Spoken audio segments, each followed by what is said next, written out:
Ladies and gentlemen, boys and girls, welcome to the MicDrop podcast.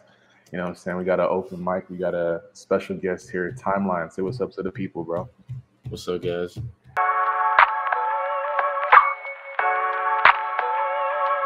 Talk about, what got you into music, and shit like that. So it was like grade 6 or 7. I was like 12 or 13. I used to listen to a lot of like electronic music, so like EDM, dubstep, stuff like that. And I wanted to make the music, so I eventually got like an iPad, and there was like the FL Studio app. I tried making EDM, and I was really terrible at it, so I just went to hip hop instead, and that's kind of how I started, to be honest. Did you teach yourself like how to do beats and all that? Pretty much, yeah. Like at the time, there were tutorials on YouTube, but like they were really bad. Like they would just make the beat, but they wouldn't really tell you like how and like go in depth and whatnot. Yeah. Okay. So like, what's like your favorite DAW to use? I use FL Studio. It's the only DAW I've ever used. Okay. Yeah. I hear a lot of people talking about, Pro Tools is that shit, bro. You gotta use Pro Tools. People using Pro Tools? That's crazy. Yeah. Like most of the engineers I talk to, they're like, oh, like Pro Tools is like the way to go because it's easier to, mix on Pro Tools and stuff like that. I don't know. I mean, I know it's an industry standard for mixing vocals and stuff. That's something I haven't gotten to yet, but I want to do that for sure. Yeah. Where are you from? Are you from, like, I'm from Canada, specifically Calgary. I'm not sure if you know it. Yeah, that's where I'm from. Okay. So I thought you were like African or something. Well, I am. I'm South Sudanese. Oh, okay. That's cool. I'm Nigerian. Oh, that's dope. Mm-hmm. Where are you from? Well, I lived in Anaheim up until I was like 19. Yeah. And then I moved to Texas when I was like 20-ish. I just went to school here. And then I eventually moved to Austin so I could be close to my engineer and stuff because I make music. So. Oh, okay. That's dope. Yeah. So like who have you been able to like produce for? My biggest one is like YG. I've done NLE Choppa, Glock 9. I got like a little snippet with Lil TJ, YSN Flow, Fredo Bang. Those are some of the ones I can remember off the top of my head. That's a pretty good roster right there. I ain't gonna lie. Thank you. Yeah, I'm trying to build it up more. Okay, so I ask everybody this question. How about like big placements? Is there like a secret website you go to?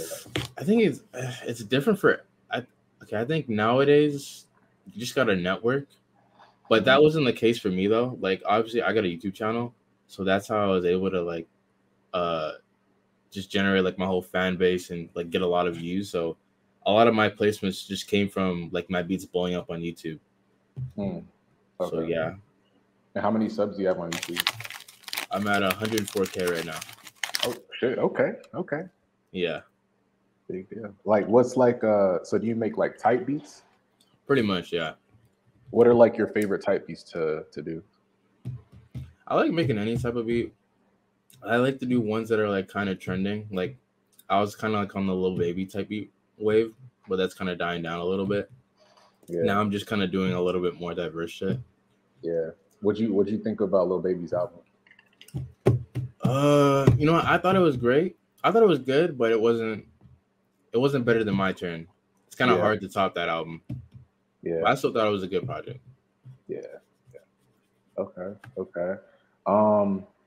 Who are some of your favorite people that you've worked with so far? There was this one artist who unfortunately passed away. His name is Low Loaded. And, he was on the come up. We had like 3 or 4 songs together. They kind of blew up a little bit. But yeah, he was dope. Yeah, I heard about Low Loaded. Yeah, rest in peace, Sam. Yeah. R.I.P.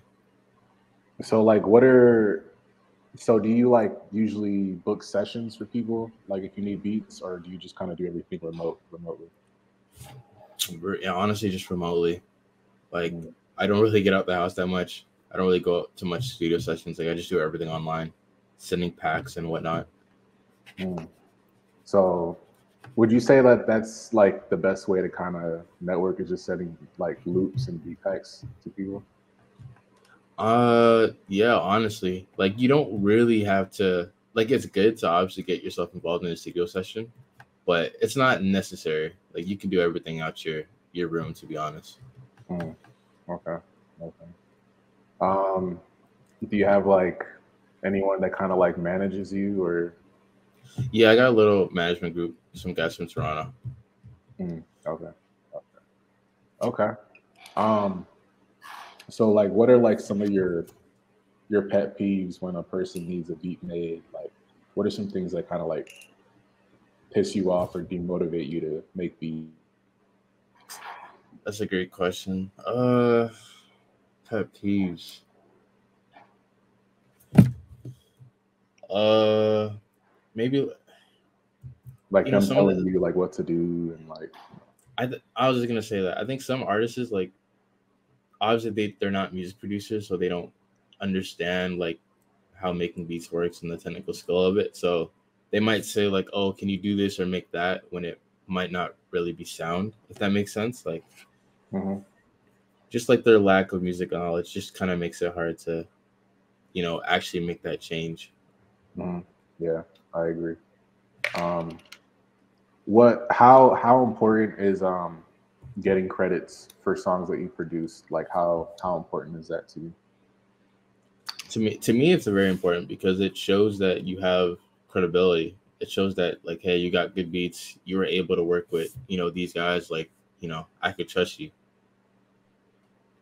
That's Yeah. how I see it. So I know you're from Canada, so if Yeah. you were to if you were to start a label and you could only sign like maybe 4 or 5 artists, we'll say 5 artists, and like one producer, Who would I who would it sign? be? Yeah. Are these like big artists? Like, It could be any artist that you personally like, who would I sign? That's tough. dead or alive. Dead or alive? You know what? I grew up listening to Metro Boomin. Like, he's honestly the reason why I make beats. So I would sign him. Mm, I would sign like Future, Drake, Young Thug, just a lot of the beginning trap artists that I listened to and really like shaped my sound. mm. Um, so what? Drake, Young Thug, Future. Maybe two more. I'll put some old ones. I'll put 50 Cent. Mm. I really love 50 Cent. I feel like he's really slept on. Like a lot of people, they don't really mention 50 Cent's name in like the GOAT combo for whatever reason. Nah, he's Um, he's dope, bro. He was running it in the 2000s. yeah, yeah. Like And literally, like if you think about like artists like in the early '90s or even the '90s in general, like they never used to rap like the hook first. There would always be like a verse first and then the hook. But yeah, usually, I think 50 Cent was the first guy to actually do a hook first and then the verse. yeah. So Now 50's L, bro. He's one of my favorites for sure. And then yeah. one more, I'll say Dr. Dre. I'm a big fan of him as well. As an artist, As both, to be honest. He okay, makes good okay, music and his beats are just tough. Like, yeah, yeah. yeah. Them drums go crazy. I ain't gonna lie. Go That's a good thing. crazy. He's just so good at his shit. I don't know how he does it. Yeah, yeah. Um, okay, that's a good little lineup for me. I fuck with it. I Yeah. fuck It's with like it. new and current. Yeah. Yeah. What so do you make like just trap beats or do you kind of make like maybe Afro reggaeton type? So I started out making trap beats, and then throughout like the last 2 years, I've been starting to branch out more. Like sometimes I do R&B beats, I do pop beats. I recently just started another YouTube channel, so I do like reggaeton and Afro pop beats. So Hmm. that's something new I've been getting into. That's dope. That's dope. How long have you been doing that? The reggaeton stuff and the Afro pop probably like 3 months ago. The Mm. pop beats I've probably been doing for a year, but it's a whole new genre, so I gotta like learn it, listen to songs and kind of study it. Mm. Okay. What was like what was the easiest part or what was like the hardest part about learning beats when you first started out? Just learning like the actual DAW itself. like how to make patterns, like the mixers, just where everything's at. Because like when I first downloaded FL Studio on my laptop, I was just so confused. Like I didn't even know how to make separate patterns, so I would just have everything on one. And yeah, it just took a little bit of time to understand the ins and outs. Okay. Yeah, I'm looking at your channel right now. I fuck with the variety. You know what I'm saying?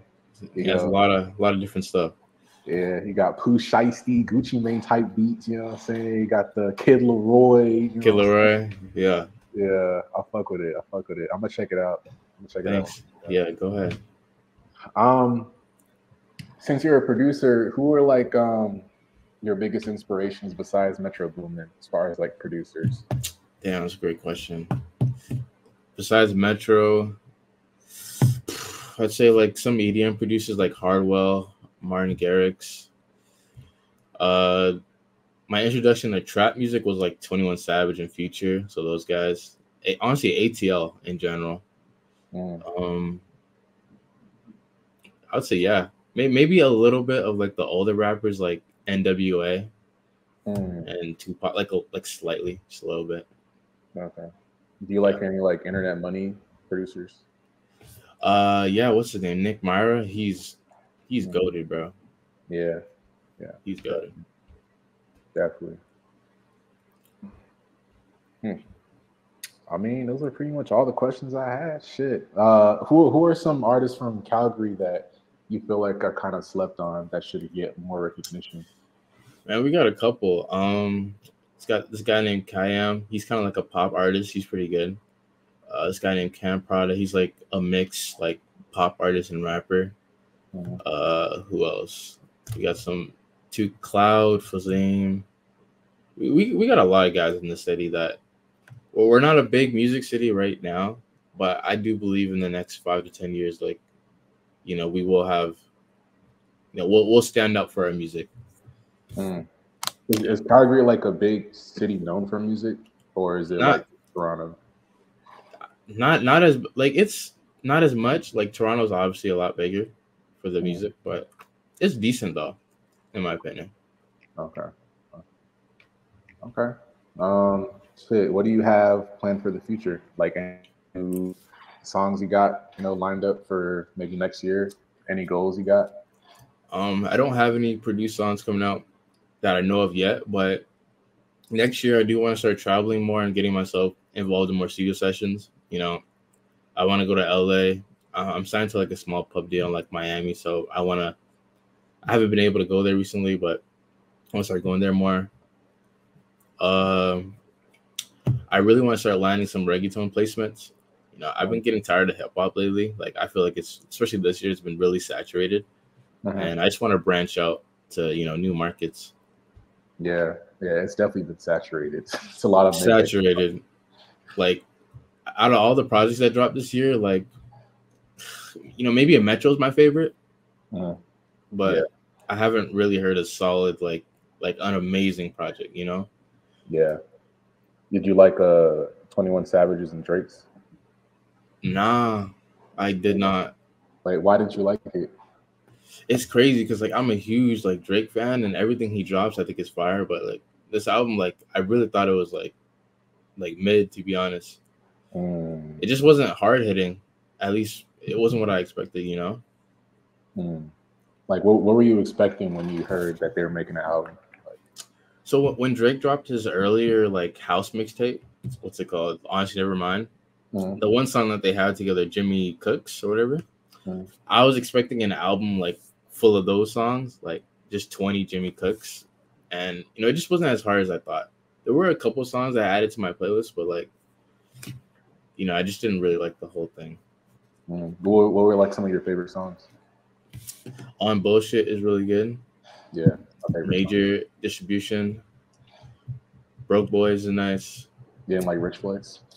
No, I ain't like Rich Flex. Is it because of the meme shit, like the meme and all that, or it's just you didn't fuck with it? No, because I listened to it in the car with my boys, and we were like, "Yo, what is this? Like, why is he rapping like that?" Like I thought it was a joke or something. Yeah. But yeah. Yeah, those four would be like the ones I'll probably go back to most. I mean, Yeah, I just go back to the on bullshit major distribution, especially when I work out. That's it. yeah, yeah. Well, shit. It was good. It was good talking to you, man. You know what I'm saying? You're welcome back anytime, you know. Sure. Let the people know where to find you, Instagram, all that, YouTube, all that. Yeah, you guys can follow me on Instagram, Prod Timeline, on YouTube, Timeline Beats. And yeah, thanks for having me on, bro. No problem, bro. No problem.